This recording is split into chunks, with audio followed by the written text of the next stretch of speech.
ನಿಮ್ಮ ಒಂದು ಮ್ಯೂಸಿಕ್ ಕರಿಯರ್ನಲ್ಲಿ ತರ್ಲೆ ನನ್ನ ಮಗ ಅದಾದ್ಮೇಲೆ ಬಂಡ ನನ್ನ ಗಂಡ ಮಾಡಿದೆ. ಅದರಲ್ಲಿ ಹಾಡು ಹಿಟ್ಟಾಯ್ತು ನೋಡಿ, ಅಂತಿಂತ ಗಂಡು ನಾನಲ್ಲ. ಕನ್ನಡ ಭಾಷೆ ನಂಜೀವ, ಕಾವೇರಿ ತಾಯಿ ನಮ್ಮವ್ವ. ಆ ಹಾಡು ಜಗ್ಗೇಶ್ ಅವರು ಹಾಡಿದ್ರು, ಹಿಟ್ಟಾಯ್ತು. ಅಲ್ಲಿಂದ ಜಗ್ಗೇಶ್ ಅವರು ಅವರಿಗೆ ಬಂದ ಪ್ರೊಡ್ಯೂಸರ್ಗಳಿಗೆಲ್ಲ ನಮ್ಮನ್ನ ಮ್ಯೂಸಿಕ್ ಮಾಡ್ತಾನೆ, ಅವನಿಗೆ ಕೊಡಿ. 84 ನೀವು ಇಂಡಸ್ಟ್ರಿನಲ್ಲಿ ಕಾಲಿಟ್ಟಿದ್ದು. 92 ಇಂದ 90s ನಿಮ್ಮ ಒಂದು ಜೀವನದ ಒಂದು ಗೋಲ್ಡನ್ ಎರಾ ಅಂತ ಅನ್ಬೋದಾ ನಾನು? 92 ಇಂದ ಸಕ್ಸಸ್ ಎಲ್ಲ hits.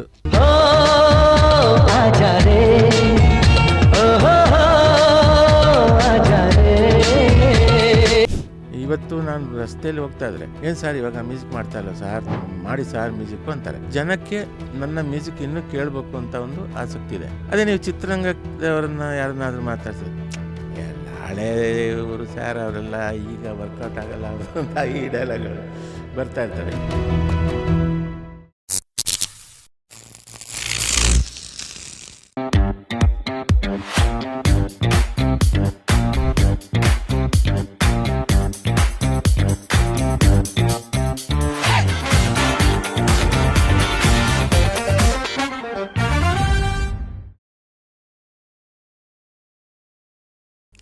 Today on just curious, it is one and only we Manohar sir. ಪ್ರಪಂಚಕ್ಕೆ ಲಿರಿಸಿಸ್ಟು, ಆ್ಯಕ್ಟರು, ಡಿರೆಕ್ಟರು, ಆಮೇಲೆ ಮ್ಯೂಸಿಕ್ ಡೈರೆಕ್ಟರು, ಕಾರ್ಟೂನಿಸ್ಟು ಆ್ಯಂಡ್ ನನಗೆ ಅಫ್ಕೋರ್ಸ್ ಪ್ರೀತಿಯ ಗುರುಗಳು. ಅಂದರೆ ಒಂದು ಹಂತದಲ್ಲಿ ಮ್ಯೂಸಿಕ್ ಅಂತ ಬಂದಾಗ ದಾರಿ ತೋರಿಸಿದ್ದೀರಾ. ಸೊ ಹಾಗಾಗಿ ಎಲ್ಲ ಎಮೋಷನ್ಸ್ ಜೊತೆಗೆ ಇವತ್ತು ನಿಮ್ಮನ್ನು ಜಸ್ಟ್ ಕ್ಯೂರಿಯಸ್ಗೆ ಬರ್ಮಾಡ್ಕೊಳ್ಳೋದು ಡೆಫಿನೆಟ್ಲಿ ನನ್ನ ಒಂದು ಕ್ಲೋಸರ್ ಅಂತಾರಲ್ಲ ಸರ್, ಆ ಥರ ನನಗೆ. ಸೊ ಹಾಗಾಗಿ very fortunate to have you. Welcome to just curious. ಹೇಗಿದ್ದೀರಿ? ಚೆನ್ನಾಗಿದ್ದೀನಿ, ಖುಷಿ ಆಗ್ತಾ ಇದೆ ನಿಮ್ಮ ಒಂದು ಪ್ರೋಗ್ರೆಸ್ಸು. ಸದ್ಯಕ್ಕೆ ಜೀವನ ಹೇಗಿದೆ ಸರ್? ಹೇಗೆ ನಡೆಸ್ತಾ ಇದ್ದೀರಾ? ಏನೇನು ನೋಡ್ತಾ ಇದ್ದೀರಿ? ಚೆನ್ನಾಗಿದೆ ಜೀವನ. ಏನಂದರೆ ನನಗೆ ಒಂದು ಮ್ಯೂಸಿಕ್ ಲೈನಲ್ಲಿ ಇರೋದ್ರಿಂದ ಮ್ಯೂಸಿಕ್ ಕೇಳ್ತಾ ಅದನ್ನು ಮಾಡ್ತಾ ಇರೋದಿದೆಯಲ್ಲ, ಖುಷಿ ಕೊಡುತ್ತೆ ಅದು. ಆ ವಿಚಾರವಾಗಿ ನೋಡಿದ್ರೆ ದುಡ್ಡು ಕಾಸು ಬರೆದಿದ್ರೂ ಕೆಲಸದಲ್ಲಂತೂ ತೃಪ್ತಿ ಇದೆ. ಕಲಾವಿದರಿಗೆ ನೀವು ಬಿಟ್ಟಿರುವಂತಹ ಆಸ್ತಿ ಅಂದರೆ ನಿಮ್ಮ ಬರವಣಿಗೆ ಇರಲಿ, ಸಂಗೀತದ ಮೂಲಕ ಕಂಪೋಸಿಷನ್ಸ್ಗಳಿರಲಿ, ಅಗೇನ್ ಆ್ಯಸ್ ಅನ್ ಆ್ಯಕ್ಟರ್ ನೀವು ಮಾಡಿರೋ ಪಾತ್ರಗಳು, ಇದೆಲ್ಲ ಒಂದು ಸಿರಿ. ಆದರೆ ಇದರ ಮೂಲಕ ನೀವು ಒಂದಷ್ಟು ಜೀವನದ ಹುಡುಕಾಟದಲ್ಲಿ ಒಂದಷ್ಟು ಸಿರಿಗಳನ್ನು ಪಡಿತಾ ಹೋಗ್ತೀರಾ. ಜ್ಞಾನದ ಸಿರಿ ಆಗಿರಲಿ, ಆ್ಯಕ್ಚುಯಲ್ ಸಿರಿ ಆಗಿರಲಿ. ಸೊ ಈ ಸಿರಿಯ ಲೆಕ್ಕಾಚಾರದಲ್ಲಿ ಒಂದು ತಕ್ಕಡಿ ಹಿಡಿಯೋದಾದರೆ ಏನೇನನ್ನು ಪಡ್ಕೊಂಡಿದ್ದೀರಿ, ಏನೇನನ್ನು ಕಳ್ಕೊಂಡಿದ್ದೀರಿ ಅಂತ ಕೇಳ್ಬೋದಾ ಸರ್? ಪಡ್ಕೊಂಡಿದ್ದು ಜಾಸ್ತಿ ಅಂತ ಹೇಳ್ಬೋದು. ಏನಂದರೆ ಮ್ಯೂಸಿಕ್ ಡೈರೆಕ್ಟ್ರ್ ಆದಮೇಲೆ ನನಗೆ ಸಕ್ಸಸ್ ಬ್ಯಾಕ್ ಟು ಬ್ಯಾಕ್ ಸಿಕ್ತು. ಗೆಜ್ಜೆನಾದಾಗಲಿ, ಜನ್ಮ ಜೋಡಿ, ಜೋಡಿ ಅಕ್ಕಿ, ಕುರ್ಬನ್ ರಾಣಿ, ಲಾಲಿ, ಮಾಂಗಲ್ಯಂ ತಂತು ನಾನೇನ, ದುನಿಯಾ, ಮಠ, ಇದು ಸೂರ್ಯವಂಶ. ಸೊ ಹೀಗೆ ನನಗೆ ಸಕ್ಸಸ್ಸು ರೇಟ್ ಜಾಸ್ತಿ ಇದೆ. ಅದು ಈಗ ಬರುವ ಮ್ಯೂಸಿಕ್ ಡೈರೆಕ್ಟ್ರುಗಳಿಗೆ ಸ್ವಲ್ಪ ಕಷ್ಟವೇ. ಯಾಕಂದರೆ ನನ್ನ ಟೈಮಲ್ಲಿ ನಮ್ಮ ಗುರುಗಳು ಹಂಸಲೇಖ ಸರ್ ಇದ್ದರು. ನಾವಿಬ್ಬರು ಒಂದೇ ನಾನು ಅವ್ರ ಸ್ಕೂಲಲ್ಲೇ ಬಂದ ಹಾಗೆ ಮಾಡ್ತಾಯಿದ್ದೆ. ಆಮೇಲೆ ಗುರುಕಿರಣ್ ಅವರು ಒಂದಷ್ಟು ಸಕ್ಸಸ್ ಕೊಟ್ಟರು, ತುಂಬ ಚೆನ್ನಾಗಿ ಮಾಡಿದರು. ಹರಿಕೃಷ್ಣ, ಅರ್ಜುನ್ ಜನ್ಯ. ಬಟ್ ಈಗ ಬರೋವರಿಗೆ ಕಾಂಪಿಟೀಟರ್ಸ್ ಜಾಸ್ತಿ. ಒಂದೊಂದು ಸಿನಿಮಾಕ್ಕೆ ಒಬ್ಬೊಬ್ಬ ಮ್ಯೂಸಿಕ್ ಡೈರೆಕ್ಟ್ರ್ ಆಗಿ ಭಾಳ ಕಷ್ಟ ಇದೆ ಸಕ್ಸಸ್ ಕೊಡೋದು. ತುಂಬ ಹಾರ್ಡ್ ವರ್ಕ್ ಮಾಡಬೇಕು, ಅದೆಲ್ಲ ಇದೆ. ಈ ಲೆಕ್ಕಾಚಾರಗಳೇ ಕೆಲವು ಸತಿ ಆಚೆಯಿಂದ ನೋಡೋರ್ಗೂ ಅರ್ಥ ಆಗಲ್ವಾ, ಅಥವಾ ಒಳಗಿರೋರ್ಗೂ ಸಿಗಲ್ವಾ? ಅಂದರೆ ಏನೋ ಒಂದು ಹಿಟ್ ಆದಮೇಲೆ ಓಕೆ, ಮನಿ ಅಟ್ರಾಕ್ಟ್ಸ್ ಮನಿ ಥರ success should attract success. Music ಇಂಡಸ್ಟ್ರಿನಲ್ಲಿ ನೀವೇ ಹೇಳ್ದಂಗೆ ಈಗ ಯಾವುದೋ ಒಂದು ಸಕ್ಸಸ್ಫುಲ್ ಸಿನಿಮಾ ಕೊಟ್ಮೇಲೆ ಮತ್ತೆ ಮುಂದೆ ಅದು ಯಾಕೆ ಅದು ಇನ್ನೊಂದು ಯಾವುದೋ ಹಿಟ್ ಸಿನಿಮಾಗದು ದಾರಿ ಮಾಡಿಕೊಡಲ್ಲ? ಅದು ನನಗೂ ಅರ್ಥ ಆಗ್ತಿಲ್ಲ. ಒಂದು ಈಗ ಉದಾಹರಣೆಗೆ ಜನ್ಮ ಜೋಡಿ ಸಕ್ಸಸ್ ಆದಾಗ ನನಗೆ ಭಯ ಜಾಸ್ತಿ ಆಯಿತು. ಯಾಕಂದರೆ ನೆಕ್ಸ್ಟ್ ಏನು ಕೊಡಲಿ ಇಷ್ಟೊಂದು ಸಕ್ಸಸ್ ಆದಮೇಲೆ. ಇದರಲ್ಲಿ ಜೋಡಿಯಕ್ಕೆ ಭಾಳ ಹಾರ್ಡ್ ವರ್ಕ್ ಮಾಡಿದೆ, ರಂಗೋಲಿನೂ ತುಂಬ ಹಾರ್ಡ್ ವರ್ಕ್ ಮಾಡಿದೆ. ಸೊ ಅದು ಮ್ಯೂಸಿಕಲಾಗಿ ಫಲ ಕೊಟ್ಟಿತ್ತು. ಆದರೆ ಸಿನಿಮಾ ಜೋಡಿಯಕ್ಕೆ ಸಕ್ಸಸ್ ಆಯಿತು, ರಂಗೋಲಿ ಅಷ್ಟಾಗಿದೆ ಆಗಲಿಲ್ಲ, ಹಾಡುಗಳು ಇದಾಯಿತು. ಅಂದರೆ ನಮಗೆ ಏನಂತಂದರೆ ಸಕ್ಸಸ್ ಆದ ತಕ್ಷಣ ಜವಾಬ್ದಾರಿ ಜಾಸ್ತಿ ಆಗುತ್ತೆ. ಇವತ್ತು ನಾನು ರಸ್ತೆಯಲ್ಲಿ ಹೋಗ್ತಾಯಿದ್ರೆ ಏನು ಸರ್ ಇವಾಗ ಮ್ಯೂಸಿಕ್ ಮಾಡ್ತಾ ಇಲ್ಲ ಸಾರ್, ಮಾಡಿ ಸಾರ್ ಮ್ಯೂಸಿಕ್ಕು ಅಂತಾರೆ. ಜನ ಅಂದರೆ ಜನಕ್ಕೆ ನನ್ನ ಮ್ಯೂಸಿಕ್ ಇನ್ನೂ ಕೇಳಬೇಕು ಅಂತ ಒಂದು ಆಸಕ್ತಿ ಇದೆ. ಅದೇ ನೀವು ಚಿತ್ರರಂಗದವ್ರನ್ನ ಯಾರನ್ನಾದರೂ ಮಾತಾಡ್ಸಿದ್ರೆ, ಎಲ್ಲ ಹಳೇ ಇವರು ಸರ್ ಅವರೆಲ್ಲ ಈಗ ವರ್ಕೌಟ್ ಆಗಲ್ಲ ಅವ್ರದ್ದು ಅಂತ ಈ ಡೈಲಾಗ್ಗಳು ಬರ್ತಾ ಇರ್ತವೆ. ಇದು ನಮಗೆ ಕಿವಿಗೆ ಬಿದ್ದಿದೆ. ಸಿನಿಮಾ ಮಾಡಿದ್ದೀರಾ, ಕಾಶಿನಾಥ್ ಅವ್ರಿಗೆ ಸಿನಿಮಾ ಮಾಡಿದ್ದೀರಾ, ಜಗ್ಗೇಶ್ ಅವ್ರಿಗೆ ಸಿನಿಮಾ ಮಾಡಿದ್ದೀರಾ. ಸೊ ಬೇರೆ ಬೇರೆ ನಟರು ಅಂದ ತಕ್ಷಣನೇ ಅದನ್ನು ಟ್ರೀಟ್ ಮಾಡೋ ರೀತಿ ಬೇರೆ ಆಗತ್ತಾ? ಮತ್ತು ಆ ಕಾಲಕ್ಕೆ ಇರೋ ಟ್ರೆಂಡ್ಸ್ಗಳು ಇವತ್ತು ಯಾವ ಥರ ಮ್ಯೂಸಿಕ್ ಓಡ್ತಾ ಇದೆ, can you break that for us? ಹೌದು. ಈಗ ಜಗ್ಗೇಶ್ ಅವರಿಗೆ ಅವರ ಮ್ಯಾನರಿಸಮ್ಗೆ, ಅವರ ಡೈಲಾಗ್ ಡೆಲಿವರಿ ಆ ಸ್ಟೈಲಿಗೆ ನಾವು ಮಾಡೋ ಹಾಡುಗಳು ಒಂಥರ ನಾಟಿ, ಅಂದರೆ ಒಂದು ತುಂಟತನ ಇರಬೇಕು ಅದರಲ್ಲಿ. ಮತ್ತು ಎಕ್ಸ್ಪರಿಮೆಂಟ್ ಮಾಡೋದಕ್ಕೆ ತುಂಬ ಅವಕಾಶ ಇರುತ್ತೆ ಜಗ್ಗೇಶ್ ಅವರ ಸಿನಿಮಾದಲ್ಲಿ. ಅಲ್ಲಿ ಏನು ಬೇಕಾದ್ರೆ ರ್ಯಾಪ್ ಹಾಕ್ಬೋದು ಅಥವಾ ಕಾಮಿಡಿ ಲಿರಿಕ್ಸ್ ಇಟ್ಕೊಂಡು ಮಾಡ್ಬೋದು, ಆ ಥರದ್ದು ಮೆಲಡಿನೂ ಮಾಡ್ಬೋದು. ಇನ್ನು ಶಿವಣ್ಣ ಅವರಿಗೊಂದು ಮೆಲಡಿ ನೇಮ್ ಇದು ಇರಬೇಕು ಅವರಿಗೆ, ಈ ಥರ ಅವರ ಮ್ಯಾನರಿಸಮ್ಗೆ ಅದು ಡ್ಯಾನ್ಸಿಂಗ್ ನಂಬರೇ ಇರಬೇಕು. ಹೀಗೆ ಒಬ್ಬೊಬ್ಬರ ಹೀರೋಗಳ ಒಂದು ಮ್ಯಾನರಿಸಮ್ ನೋಡಿಕೊಂಡೇ ನಾವು ಟ್ಯೂನ್ ಮಾಡಬೇಕಾಗತ್ತೆ, ಯೋಚನೆ ಮಾಡಿಕೊಂಡು. ಯಾಕಂದರೆ ಅವ್ರ ಸಿನಿಮಾಗಳು ನಾವು ನೋಡಿರ್ತೀವಿ, ಅವ್ರು ಯಾವ ಥರ ಮಾತಾಡ್ತಾರೆ, ಅದು ಮ್ಯೂಸಿಕ್ ಡೈರೆಕ್ಟರ್ ಜಾಣ್ಮೆ. ಅದೇ ಇವತ್ತು ವರ್ಕೌಟ್ ಆಗೋದು. ಆಮೇಲೆ ಉಪೇಂದ್ರ, ನಾನು ಆಗಾಗ ಹೊರಗಡೆ ಹೋಗ್ತಾ ಉಪೇಂದ್ರ ಅವರು ಹೆಂಗಂದರೆ, ಅವರು ಆಗ ಈ ಅನಂತನವಂತರ ಸಿನಿಮಾ ಲಿರಿಕ್ಸು ಕಮಾನ್ ಕಾಮಣ್ಣ ಬಾಣ ಬಿಡೋಣ ಅದು ಬರೆದು ಕ್ಲಿಕ್ ಆದರೂ ಅವರಿಗೆ ಅವಕಾಶ ಆಯಿತು ಲಿರಿಕ್ಸ್ ಬರೆಯೋದಕ್ಕೆ. ಅವರು ಹೋದಲ್ಲೆಲ್ಲ ವಿ ಮನೋರು ಸಾಂಗ್ ಬರೀತಾನೆ, ಅವನಿಗೊಂದು ಅವಕಾಶ ಕೊಡಿ ಅಂತ. ಆಮೇಲೆ ಅವರು ಬಂದು ಅವ್ರ ಬೈಕಲ್ಲಿ ನಾನು ಕರ್ಕೊಂಡೋಗಿ ಅಲ್ಲಿ ಆ ಪ್ರೊಡಕ್ಷನಲ್ಲಿ ಆ್ಯಕ್ಚುಲಿ ಅವರೇ ಎಲ್ಲ ಬರಿಬೋದಾಗಿತ್ತು. 2 ಹಾಡಿದರೆ ಒಂದು ಅವ್ರು ಬರೀತಿದ್ರು, ಒಂದು ನನಗೆ ಕೊಡಿಸ್ತಿದ್ರು. ಹಾಗೆ ನಾವು ಹಂಚ್ಕೋತಾ ಇದ್ವಿ ಸ್ನೇಹ. ಹಾಂ, ಅಂದರೆ ಒಂದೇ ಜಾಗದಿಂದ ಅರಳಿದ್ದಲ್ವಾ? ಅಂದರೆ ಅವತ್ತೆಲ್ಲ ನೀವು ಹೇಳೋದು ಕೇಳಿದ್ರೆ ಕಾಶಿನಾಥ್ ಸರ್ ಅವ್ರ ಮನೆ ಮೇಲೆ ಒಂದು ರೂಮ್ ಕೊಟ್ಟರು, ಜೊತೆಗಿದ್ದವರು ನಾನೊಬ್ಬನೇ ಬೆಳೆಯೋದಲ್ಲ ಪಕ್ಕದಲ್ಲಿರೋರನ್ನು ಬೆಳೆಸೋಣ ಅಂತ ಪುಷ್ ಮಾಡಿದ್ರು. ಅವತ್ತಿನ ವಾತಾವರಣ ಇವತ್ತಿಂದೆಲ್ಲ ನೋಡಿದ್ರೆ ಅವತ್ತೆಲ್ಲ ಹೇಗಿರ್ತಾ ಇದ್ರಿ ಆ ಥರ ಅಂತ? ಹಾಂ, ಹೌದು. ಆಮೇಲೆ ಅಲ್ಲಿ ಕಾಶಿನಾಥ್ ಸರ್ ಮನೆಯಲ್ಲೇ ಊಟ ತಿಂಡಿ ಎಲ್ಲ ಆಗ್ತಿತ್ತು ನಮಗೆ. ಅದು ಇವತ್ತು ಅದು ನೆನೆಸ್ಕೊಳ್ಳೋಕ್ಕೆ ಕಷ್ಟ ಆಗುತ್ತೆ. ಯಾಕಂದರೆ ನಮ್ಮಿಂದ ಏನು ಅವರಿಗೆ ಇದಿಲ್ಲ, ಲಾಭ ಇಲ್ಲ. ಅವರು ಸಿನಿಮಾ ಮಾಡುವಾಗ ನಾವು ಬರೀ ಕ್ಲಾಪ್ ಬಾಯ್. ಫಸ್ಟು ಅನಾಮಿಕಕ್ಕೆ ಕ್ಲಾಪ್ ಬಾಯ್ ಆದೆ, ಆಮೇಲೆ ಅನಂತನವಂತರಕ್ಕೆ ಸಹ ನಿರ್ದೇಶಕ ಆದೆ. ಉಪೇಂದ್ರ ಅವರು ಕೂಡ ಅಸಿಸ್ಟೆಂಟಾಗಿ ಕೆಲಸ ಮಾಡಿದ್ರು, ಅವರು ಲಿರಿಸಿಸ್ಟಾಗಿ ಕಂಟಿನ್ಯೂ ಆದರು. ಅದೇ ಟೈಮಲ್ಲಿ ನನಗೆ ಹಂಸಲೇಖ ಸರ್ ಪರಿಚಯ ಆಗಿ ಅವರು ಸ್ಟುಡಿಯೋಗೆ ನನ್ನನ್ನು ಕರೆಸಿ ಕೆಲವೆಲ್ಲ ಹಾಡು ಕೊಡ್ತೀನಿ ಕಣೋ ಬರೀ ಅಂತ ಹೇಳಿ ನನ್ನ ಎನ್ಕರೇಜ್ ಮಾಡಿ. ಯಾವ ಫೇಸ್ ಸರ್ ಹಂಸಲೇಖ ಸರ್ದು? ಯಾವ ಫೇಸ್ ಓಡ್ತಾ ಇತ್ತು ಅವಾಗ? 80s ರಣಧೀರ ಆದಮೇಲೆ 88. ಅವ್ರ ಪರಿಚಯ ಆಗಿದೆ ಹೇಗೆ ನಿಮಗೆ? ಅನಂತನವಂತರಕ್ಕೆ ಅವರೇ ಮ್ಯೂಸಿಕ್ಕು. ಸೊ ಅಲ್ಲಿ ನಾನು ಕಾಶಿನಾಥ್ ಸರ್ಗೆ ಅಸೋಸಿಯೇಟು. ಸೊ ಅಲ್ಲಿ ಪರಿಚಯ ಆಯಿತು. ಪರಿಚಯ ಆದಮೇಲೆ ಅಲ್ಲಿ ಉಪೇಂದ್ರ ನಾನು ಭಾಳ ಕ್ಲೋಸ್ ಆದ್ವಿ. ಇಲ್ಲಿ ಹಂಸಲೇಖ ಸರ್ ಕೂಡ ನನಗೆ ಭಾಳ ಪ್ರೀತಿಯಿಂದ ಸ್ಟುಡಿಯೋಕ್ಕೆ ಕರೆಸ್ಬಿಟ್ಟು ಅವಕಾಶಗಳು ಕೊಡ್ತಾಯಿದ್ರು. ಆಮೇಲೆ ನಾನು ಅವ್ರ ರೆಕಾರ್ಡಿಂಗ್ 2 ಗಂಟೆ ರಾತ್ರಿವರೆಗೂ ಒಂದೊಂದು ಸಲ ಆಗೋದು. ಈ ಯುಗ ಪುರುಷ ಎಲ್ಲ 2 ಗಂಟೆ ರಾತ್ರಿ ಕೋರಸ್ ಮಿಕ್ಸಿಂಗ್ ಎಲ್ಲ ಆಗೋ ಅಷ್ಟು ಮುಗಿಯುವಾಗ ಅಲ್ಲಿವರೆಗೆ ಇರ್ತಿದ್ದೆ ನಾನು. ಆವಾಗ ಅವರಿಗಾದರೆ ಕಾರ್ ಇರ್ತಿತ್ತು ಮನೆಗೆ ಹೋಗೋಕ್ಕೆ. ಕೇಳೋರು ಹೆಂಗೆ ಹೋಗ್ತೀಯ ಮನೆಗೆ ಅಂತ.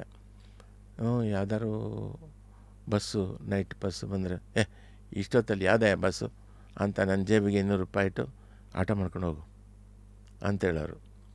ಸೊ ಆ ಥರ ನನಗೆ ಅವರು ಬೆಳೆಸಿದ್ರು, ಕಾಶಿನಾಥ್ ಸರ್ ಬೆಳೆಸಿದ್ರು. ಸೊ ಇದು ಬೇರೆಯವರಿಗೆ ಅವಕಾಶ ಸಿಗಲ್ಲ. ಸೊ ಬಿಫೋರ್ ನಿಮ್ಮದೇ ಐಡೆಂಟಿಟಿ ಬರೋಕ್ಕೂ ಮುಂಚೆ ನೀವು ತಗ್ಗಿ ಬಗ್ಗಿ ನಡೀತಾ ಇದ್ರಿ. ಆ ಆ್ಯಟಿಟ್ಯೂಡ್ ಎಲ್ಲರನ್ನೂ ಐ ಥಿಂಕ್ ವಿನಯನೇ ಯಾವತ್ತೂ ದೂರ ಕರ್ಕೊಂಡು ಹೋಗೋದು ಅನ್ನೋದು. ಎಂತೆಂಥ ಬೆಳೆದಿರೋರು ಆದರ್ಶವಾಗಿ ನಿಂತಿದ್ದಾರೆ, ಅಣ್ಣವರಾಗಿರಲಿ. ಇನ್ಫ್ಯಾಕ್ಟ್ ನಿಮ್ಮ ಥರದವ್ರು ಇವಾಗ 100 ಸಿನಿಮಾ ಪ್ಲಸ್ ಆಗಿನೂ ಇವತ್ತು ಸ್ಯಾಂಡಲ್ವುಡಲ್ಲಿ ಇದ್ದೀರಾ ಅಂತಂದರೆ ಅದ್ರಲ್ಲಿ ಯಾವುದೋ ಒಂದು ಗುಣ ಅಷ್ಟು ದೂರ ಕರ್ಕೊಂಡು ಹೋಗಿದೆ ಅಂತ. ಬಟ್ ಅವತ್ತಿನ ನಿಮಗಿನ್ನೂ ಐಡೆಂಟಿಟಿ ಬರದೇ ಇದ್ದ ದಿನಗಳಲ್ಲಿ ಎಲ್ಲರನ್ನೂ ನೋಡ್ತಾ ಇದ್ದಾಗ ತಲೆಯಲ್ಲಿ ಏನು ಲೆಕ್ಕಾಚಾರಗಳು ಓಡ್ತಾ ಇತ್ತು? ಯಾವ್ಯಾವ ಪ್ರಶ್ನೆಗಳು ನಿಮ್ಮನ್ನು ಕಾಡ್ತಾ ಇತ್ತು? ನಂದು ಒಂದೇ, ನನಗೆ ಒಂದಷ್ಟು ಕತೆಗಳು ಹುಟ್ಟೋದು ತಲೆಯಲ್ಲಿ. ಅದನ್ನು ಉಪೇಂದ್ರ ಅವ್ರಿಗೆ ಹೇಳುವೆ, ಕಾಶಿನಾಥ್ ಸರ್ಗೆ ಹೇಳ್ತಿದ್ದೆ, ಸರ್ ಇದೊಂದು ಕತೆ ನೋಡಿ ಸರ್ ಹೆಂಗಿದೆ ನೋಡಿ ಸರ್ ಅಂತ. ಅವರು ಅದರಲ್ಲಿ ಕೆಲವು ಕರೆಕ್ಷನ್ಸ್ ಎಲ್ಲ ಹೇಳೋರು. ಈ ಥರ ಕತೆಗಳೆಲ್ಲ ರೆಡಿ ಮಾಡ್ತಾ ಇರ್ತಿದ್ದೆ. ನನ್ನ ಡೈರೆಕ್ಟ್ರ್ ಆಗಬೇಕು ಅಂತ ಅಷ್ಟೊಂದೇ ಇದ್ದಿದ್ದು. ಆವಾಗ ಏನಾಗಿತ್ತಂದರೆ ಈ ನನ್ನಲ್ಲಿ ಕೆಲವು ಟ್ಯೂನ್ಸ್ ಬರ್ತಾ ಇರ್ತಿತ್ತು. ಅದು ನನಗೆ ಹೈಸ್ಕೂಲಿಂದ ಕೆಲವು ಟ್ಯೂನ್ಸ್ ಬರೋದು, ಅದು ನೆನಪಿಟ್ಕೊಳ್ಳೋಕ್ಕೆ ಆಗ್ತಿರ್ಲಿಲ್ಲ. ಆವಾಗ ಡಮ್ಮಿ ಲೈನ್ಸ್ ಬರೀತಿದ್ದೆ. ಆ ಡಮ್ಮಿ ಲೈನ್ಸೇ ನನಗೆ ನೋಟ್ಸ್ ಆಗ್ತಿತ್ತು, ನೊಟೇಷನ್ಸು. ಸ್ವರ ಕಲ್ತಿರ್ಲಿಲ್ಲ, ಸಂಗೀತ ಕಲ್ತಿರ್ಲಿಲ್ಲ. ಓಹೋ, ಇದು ನಾನು ಏನೇನು ಸಾಹಿತ್ಯ ಬರೀತಿದ್ನೋ ಅದೇ ನನಗೆ ನೋಟ್ಸ್ ಥರ ಆಗೋದು. ಮತ್ತು ಒಂದು ವಾರ ಅಥವಾ ಒಂದು ವರ್ಷ ಬಿಟ್ಟು ಅದನ್ನು ನೋಡಿದ್ರೆ, ಆ ಸಾಹಿತ್ಯ ನೋಡಿದ್ರೆ ಅದೇ ಟ್ಯೂನ್ ಬರೋದು ನನಗೆ. ನಿಮಗೆ ಓಹೋ, ನಿಮ್ಮದೇ ಬೇರೆ ನೊಟೇಷನ್. ಬೇರೆ ನೊಟೇಷನ್, ಆ ಸಾಹಿತ್ಯವೇ ನನಗೆ ನೊಟೇಷನು, ಆ ಥರ ಆಗ್ತಿತ್ತು. ನಾನು ಆ ಟೈಮಲ್ಲಿ ನಮ್ಮ ಶಾಸ್ತ್ರಿ ಎಲ್ಲ ಫ್ರೆಂಡ್ ಆಗಿದ್ರು. ಶಾಸ್ತ್ರಿ ಹತ್ರ, ಶಾಸ್ತ್ರಿ ಈ ಟ್ಯೂನು ಇದು ಅವ್ರ ಹತ್ರ ಹೇಳ್ತೀನಿ, ಇದನ್ನು ಬರ್ಕೊಳ್ಳಿ, ಇದು ನೊಟೇಷನ್ ನೀವು ಬರ್ಕೊಡಿ ನನಗೆ, ಯಾಕಂದ್ರೆ ಅವರಿಗೆ ನೊಟೇಷನ್ ಬರೆಯೋದೆಲ್ಲ ಅದು ಗೊತ್ತಿತ್ತು. ಆಗ ನಾನು ಕೊಟ್ಟ ಟ್ಯೂನ್ಸ್ ಎಲ್ಲ, ಬಟ್ ಯಾಕೆ ನಾನು ಟ್ಯೂನು ನನಗೆ ಬರ್ತಿತ್ತಲ್ಲ, ಹೇಳ್ತಿದ್ದೆ ಫ್ರೆಂಡ್ಸ್ ಹತ್ರ, ಉಪ್ಪಿ ಹತ್ರನೂ ಹೇಳ್ತಿದ್ದೆ. ಆದರೆ ಉಪ್ಪಿ ಏನು ಮಾಡ್ತಿರಂದ್ರೆ, ಅವ್ರು ಅಂದ್ಕೊಂಡ್ರು ಅಂದರೆ ಇವನ ಒಳಗಡೆ ಒಬ್ಬ ಮ್ಯೂಸಿಕ್ ಕಂಪೋಸರ್ ಇದ್ದಾನೆ, ಸ್ವರ ಸಂಯೋಜಕ ಇವನಲ್ಲಿದ್ದಾನೆ ಅಂತ ಅವ್ರ ಮನಸ್ಸಲ್ಲಿ ಅದೊಂದು ಅವರು ಅರ್ಥ ಮಾಡ್ಕೊಂಡಿದ್ರು. ನನಗದು ಗೊತ್ತಿಲ್ಲ. ನಾನು ಶಾಸ್ತ್ರಿ ಸೇರಿಕೊಂಡು, ಶಾಸ್ತ್ರಿ ಹೇಳಿದ್ರು, ಮನೋಹರ್ ನಾವೊಂದು ಆಲ್ಬಮ್ ಮಾಡೋಣ ಅಂತ. ಸೊ ಆವಾಗ ಓ ಕುಸುಮ ಬಾಲೆ ಅಂತ ಒಂದು ಆಲ್ಬಮ್ ಮಾಡಿ, ಅದು 8 ಹಾಡುಗಳು. ಅದರಲ್ಲಿ ಹಂಸಲೇಖ ಸರ್ ಒಂದು ಹಾಡು ಹಾಡಿದರು, ಲತಾ ಮೇಡಮ್ಮು ಒಂದು 3 ಹಾಡು ಹಾಡಿದರು, ಶಾಸ್ತ್ರಿ ಉಳಿದಿದ್ದ ಹಾಡನ್ನು ಶಾಸ್ತ್ರಿ ಅವರು ಹಾಡಿದರು, ನಂದೇ ಸಾಹಿತ್ಯ ಸಂಗೀತ, ಸಾಧು ಕೋಕಿಲ ಆವಾಗ ಸಾಧು ಕೀಬೋರ್ಡಿಸ್ಟು. ಸೊ ಅದು ಆ ಆಲ್ಬಮ್ಮು ಬಂದ ಮೇಲೆ ಅದನ್ನು ಒಪ್ಪಿಗೂ ಕೊಟ್ಟೆ, ಕಾಶಿ ಸರ್ ಕೊಟ್ಟೆ. ಅದು ಅವರಿಗೆ ಒಂದು ತರಲೆ ನನ್ನ ಮಗ ಸಿನಿಮಾ ಡೈರೆಕ್ಷನಿಗೆ ಅವಕಾಶ ಆದಾಗ ಅವ್ರು ಹೇಳಿದರು, ಮನೋಹರ್ ಈ ಸಿನಿಮಾಕ್ಕೆ ನೀವು ಸ್ವಲ್ಪ ಅಸಿಸ್ಟೆಂಟಾಗಿ ವರ್ಕ್ ಮಾಡಿ ಅಂತ. ಆಯಿತು ಅಂತ, ನಮಗೆ ಫ್ರೀ ಇದ್ದೆ ನಾನು. ಸೊ ಆ ಫಸ್ಟ್ ಶೆಡ್ಯೂಲಲ್ಲಿ ಅಸಿಸ್ಟೆಂಟಾಗಿ ವರ್ಕ್ ಮಾಡಿದೆ ನಾನು, ಮುರಳಿ ಮೋಹನ್ ಎಲ್ಲ. ಆಮೇಲೆ ಒಂದು ಶೆಡ್ಯೂಲ್ ಬ್ರೇಕ್ ಆದಾಗ ಪ್ರೊಡ್ಯೂಸರು RS ಗೌಡ್ರು ಮತ್ತು ಸೂರಪ್ಪ ಬಾಬು ಅವರು, ಏನಪ್ಪ ಉಪ್ಪಿ, ಈಗ ಸಾಂಗ್ ರೆಕಾರ್ಡಿಂಗು ಯಾರನ್ನ ಇಟ್ಕೊಂಡು ಮಾಡೋದು ಅಂತ. ಆಗ ಉಪ್ಪಿ ಹೇಳಿದೆ, ನಮ್ಮ ಮನೋಹರ್ ಕೈಲಿ ಮಾಡಿಸಿ, ಒಳ್ಳೊಳ್ಳೆ ಟ್ಯೂನು ಮಾಡ್ತಾರೆ ಅಂತ. ಅವ್ನು ಲಿರಿಸಿಸ್ಟು ಅಸಿಸ್ಟೆಂಟ್ ಡೈರೆಕ್ಟರ್ ಅವನು ಹೆಂಗೆ, ಇಲ್ಲ ಒಂದು ಆಲ್ಬಮ್ ಮಾಡಿದ್ದಾರೆ ಅಂತ ಓ ಕುಸುಮ ಬಾಲೆ ಅವರಿಗೂ ಕೇಳಿಸಿ ಅವ್ರ ಹತ್ರ ಓಕೆ ಮಾಡಿಸಿದ್ದಾರೆ ಉಪ್ಪಿ. ನನಗಿದು ಗೊತ್ತಿಲ್ಲ. ಬಂದು ಅವತ್ತು ಸಾಯಂಕಾಲ ಉಪ್ಪಿ ಮನೆಗೆ ಹೋದೆ. ಮನೋಹರ್, ನಿಮ್ಮ ಹತ್ರ ಒಂದು ವಿಷಯ ಹೇಳಬೇಕು, ಈ ಪಿಕ್ಚರಿಗೆ ನೀವೇ ಮ್ಯೂಸಿಕ್ ಮಾಡಬೇಕು ಅಂತ. ನಾನು ಉಪ್ಪಿ, ನನ್ನ ಸ್ವರ ಎಲ್ಲ ಗೊತ್ತಿಲ್ಲ, ಸ್ವರಜ್ಞಾನ ಇಲ್ಲ ನನಗೆ, ನಾನು ಹೆಂಗೆ ಮಾಡೋದು? ಇಲ್ಲ, ನೀವು ಮಾಡಿ, ಧೈರ್ಯ ಮಾಡಿ, ನೀವು ಡೈರೆಕ್ಷನು ಮಾಡಬೇಕು ಅಂತ ಎಷ್ಟು ವರ್ಷ ಕಾಯ್ತಾ ಇರ್ತೀರ, ಈಗೊಂದು ಅವಕಾಶ ಬಂದಿದೆ, ಬಿಡಬೇಡಿ, ಪ್ರೊಡ್ಯೂಸರ್ ಒಪ್ಕೊಂಡಿದ್ದಾರೆ ಅಂತ. ನಾನು ಆಗಲ್ಲ ಅಂತ ಹೇಳಿದ್ರೆ ಅವರು ನನಗೆ ಬಿಡ್ತಾಯಿಲ್ಲ. ಕೊನೆಗೆ ಬೇಜಾರಾಗ್ಬಿಟ್ಟು ನಾನು, ಸರಿ ಆಯಿತು ಅಂತ ಮಾರನೇ ದಿನ ಕಂಪೋಸಿಂಗ್ ಕೂತ್ವಿ. ಉಪ್ಪಿ, ಶಾಸ್ತ್ರಿ, ನಾನು, ಮುರಳಿ ಮೋಹನ್ ಮತ್ತು ಜೆರಾಲ್ಡ್ ಅಂತ ಡೋಲಕ್ ಪ್ಲೇಯರ್, ಕನ್ನಡಕ ಹಾಕೋತಾರಲ್ಲ, ಹೌದು, ಇವಾಗ ಸರಿಗಮಪದಲ್ಲಿ ಅವರು ಕಾಂಗೋ ನುಡಿಸ್ತಾರೆ ಅವರು. ನಾವಿಷ್ಟು ಜನ ಸಂಧ್ಯಾ ರಾಜ್ಯದಲ್ಲಿ ನಮಗೇನೇನು ತೋಚುತ್ತೋ, ಉಪ್ಪಿಗೆ ಇದ್ದ ಕತೆ ಅಲ್ವಾ, ಏನೇನು ಕಾಮಿಡಿ ಸಿಚುವೇಶನ್ಗೆ ಏನೇನು ಮಾಡಬೇಕು ಅಂತ ತೋಚುತ್ತಾ ಅದನ್ನು ಆಡ್ತಾ ಹೋಗೋದು, ರೆಕಾರ್ಡ್ ಮಾಡೋದು ಟೇಪ್ ರೆಕಾರ್ಡ್ರಲ್ಲಿ. ಆಮೇಲೆ ಅದರಲ್ಲಿ ಸೆಲೆಕ್ಟ್ ಮಾಡಿಕೊಂಡು ಅಂತೂ ತರಲೆ ನನ್ನ ಮಗ ರೆಕಾರ್ಡಿಂಗ್ಗೆ ರೆಡಿ ಆಯಿತು, ಕಂಪೋಸಿಂಗ್ ಓಕೆ ಆಯಿತು, ಟ್ಯೂನ್ಸ್ ಎಲ್ಲ ಓಕೆ ಆಯಿತು. ಅದು ಓಕೆ ಮಾಡ್ತಾ ಇದ್ದಿದ್ದು ಯಾರು? ಉಪ್ಪಿನೇ. ನಿಮ್ಮ ಒಂದು ಮ್ಯೂಸಿಕ್ ಕರಿಯರ್ನಲ್ಲಿ ತರಲೆ ನನ್ನ ಮಗ ನಂತರ, ಹೌದು, ಅದಾದಮೇಲೆ ಬಂಡ ನನ್ನ ಗಂಡ ಮಾಡಿದೆ. ಬಂಡ ನನ್ನ ಗಂಡ ಅದರಲ್ಲಿ ಹಾಡು ಇಟ್ಟಾಯ್ತು ನೋಡಿ, ಅಂತಿಂತ ಗಂಡು ನಾನಲ್ಲ. ಆ ಹಾಡು ಟ್ಯೂನ್ ನಿಮಗೆ ಯಾರಿಗೂ ಹೇಳಿಲ್ಲ, ಇವತ್ತು ಹೇಳ್ತೀನಿ. ನಾನು ಕಾಲೇಜಲ್ಲಿದ್ದಾಗ ಒಂದು ಟ್ಯೂನ್ ಮಾಡಿದ್ದೆ, ಅದು ಫಿಮೇಲ್ ಸಾಂಗು.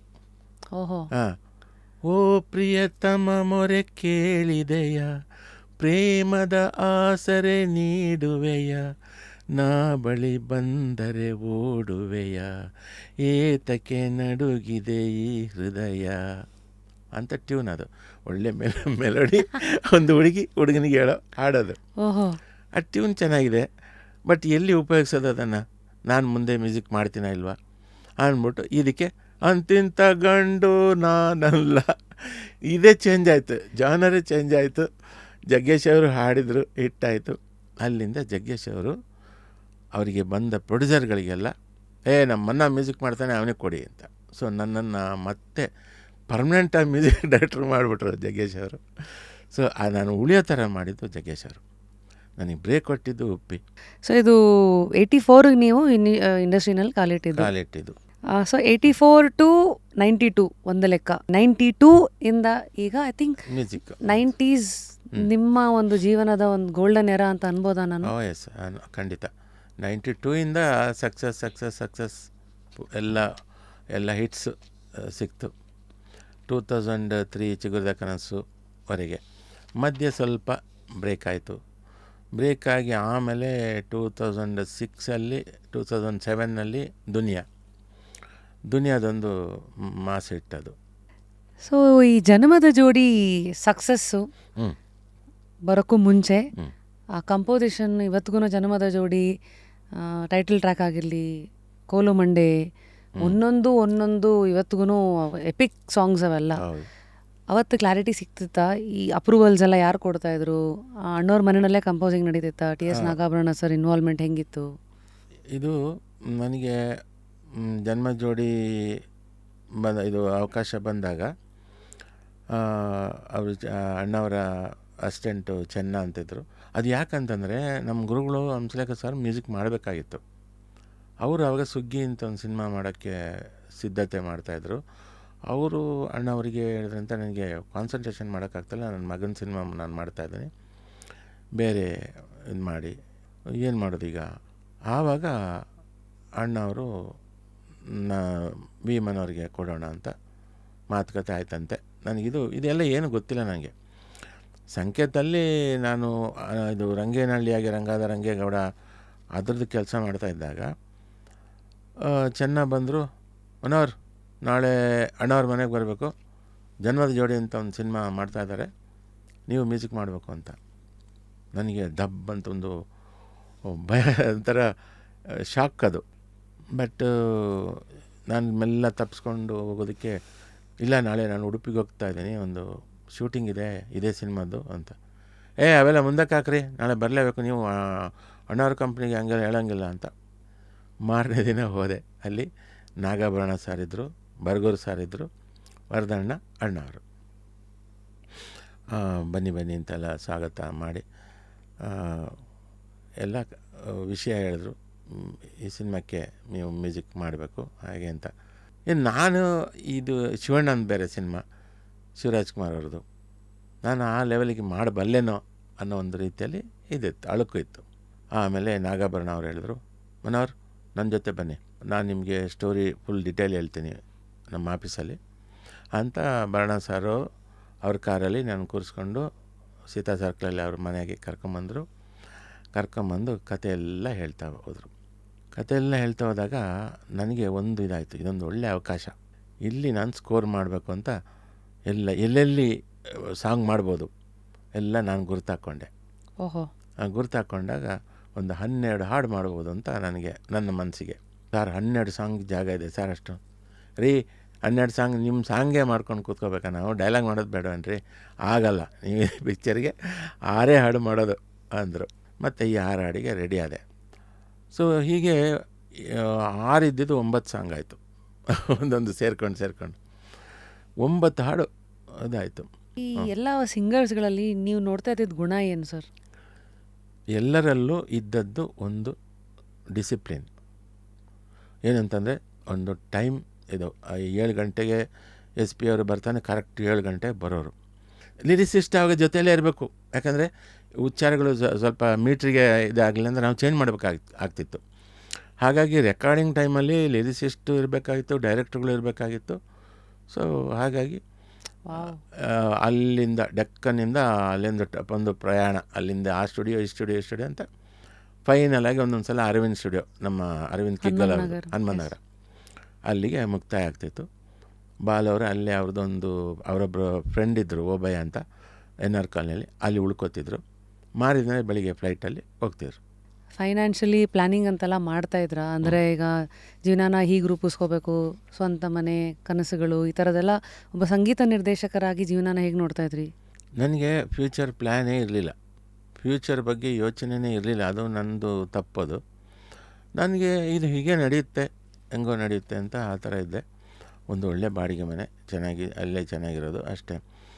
ಯಾಕೆ ಸ್ವಂತ ಮನೆ ನನಗೆ ಭಯ ಇತ್ತು. ಯಾಕಂದರೆ ಆ ಕಾಲದಲ್ಲಿ ಒಂದು ಮನೆ ಕಟ್ಟಬೇಕಾದ್ರೆ 10 ಲಕ್ಷ ಬೇಕಿತ್ತು, ಕಮ್ಮಿ 10 ಲಕ್ಷ. ಇವತ್ತಾದರೂ 1 ಕೋಟಿ ಅದಾಗತ್ತೆ. ಈ 10 ಲಕ್ಷ ಅಂದರೆ ನಂಗೆ ಸಾಧ್ಯ. ನನಗೆ ಬರೋದೇ 50,000 ಒಂದು ಸಿನಿಮಾಕ್ಕೆ. 10 ಲಕ್ಷ ಆಗಬೇಕಾದ್ರೆ ಎಷ್ಟು ಬೇಕು? ಆಮೇಲೆ ಸೇವಿಂಗ್ಸ್ ಉಳಿಯುತ್ತಾ? ನಾವೆಲ್ಲ ಬ್ಯಾಚುಲರ್ಸ್ ಎಲ್ಲ ಸೇರಿಕೊಂಡು ಜಾಲಿಯಾಗಿ ಖರ್ಚು ಮಾಡ್ತಿದ್ವಿ. ಯಾರಾದರೂ ಅದೇ ಟೈಮಿಗೆ ಯಾರಾದ್ರು ಕೇಳೋರು, ದುಡ್ಡು ಕೇಳುವಾಗ ಕಷ್ಟದಲ್ಲಿರೋರು ಕೇಳಿದಾಗ ಕೊಡ್ತಿದ್ದೆ. ಸೊ ನನ್ನ ಸೇವಿಂಗ್ಸ್ ಅಂತ ನನಗೆ ಗೈಡೆನ್ಸ್ ಇರಲಿಲ್ಲ. ಯಾರೋ ನನಗೆ ಒಂದು ಮಾರ್ಗದರ್ಶನ, ಈಗ ನೀನು ಈ ಥರ ಮಾಡೋಕೆ ಆ ಥರ ಮಾಡೋಕೆ ಹೇಳೋರು ಇರಲಿಲ್ಲ. ಎಲ್ಲ ನಮ್ಮ ಹುಡುಗರಿಗೆ ಅವರಿಗೂ ಏನು ಗೊತ್ತಿಲ್ಲ. ಹೀಗಾಗಿ ಆಮೇಲೆ 1-2 ಸಲ ಸೈಟ್ ತೊಗೊಳಕ್ಕೆ ಟ್ರೈ ಮಾಡಿದೆ. ಅಲ್ಲಿ ಒಂದು ಸಲ ಮೋಸ ಹೋದೆ. ಹಿಂಗೆಲ್ಲ ಆಯ್ತು, ಅಯ್ಯೋ ಸೈಟ್ ಇದೇ ಬೇಡಪ್ಪ ಅಂತ ಅಲ್ಲೊಂದು ಹೊಡ್ತಾ ಇದ್ದೀನಿ. ಬಟ್ ಆಮೇಲೆ ನಂದು ಇದು ಕಮ್ಮಿ ಆಗ್ತಾ ಬಂದಾಗ ಆವಾಗ ಗೊತ್ತಾಯ್ತು, ನಾನು ಎಂಥ ತಪ್ಪು ಮಾಡಿಬಿಟ್ಟೆ. ಪೀಕಲ್ಲಿದ್ದಾಗ ದುಡ್ಡು ಮಾಡಲಿಲ್ಲ, ಸೇವಿಂಗ್ಸ್ ಮಾಡಲಿಲ್ಲ ಅಂತ. ಇವತ್ತು ಪಶ್ಚಾತ್ತಾಪ ಇಲ್ಲ. ಇವಾಗಲೂ ಮಾಡ್ತಾಯಿದ್ದೀನಲ್ಲ ಕೆಲಸ, ಹೆಂಗೋ ಬರ್ತಾ ಇರುತ್ತೆ. ಹಾಗಾಗಿ ನಡೀತಾ ಇರುತ್ತೆ. ರೊಟೇಷನ್ ಇಸ್ ದ ಫೌಂಡೇಶನ್ ಅಂತ. ಅದೇ. Amazing sir. ಹಸಿವಿನ್ನೂ ಇದೆ. ಖಂಡಿತ. ಆ ಹಸಿವು ಯಾವಾಗಲೂ ಇರಲಿ. ಯಾಕೆಂದರೆ ಜ್ಞಾನದ ಹಸಿವು, ಅವಕಾಶಗಳ ಹಸಿವು, ಇನ್ನೂ ಏನೋ ಪ್ರಪಂಚಕ್ಕೆ ಕೊಟ್ಟು ಹೋಗಬೇಕು ಅನ್ನೋ ಹಸಿವುಗಳು ಯಾವತ್ತೂ ಒಳ್ಳೆಯ ಹಸಿವುಗಳೇ. ಹೌದು. Thank you sir. It was lovely having you here. Thank you.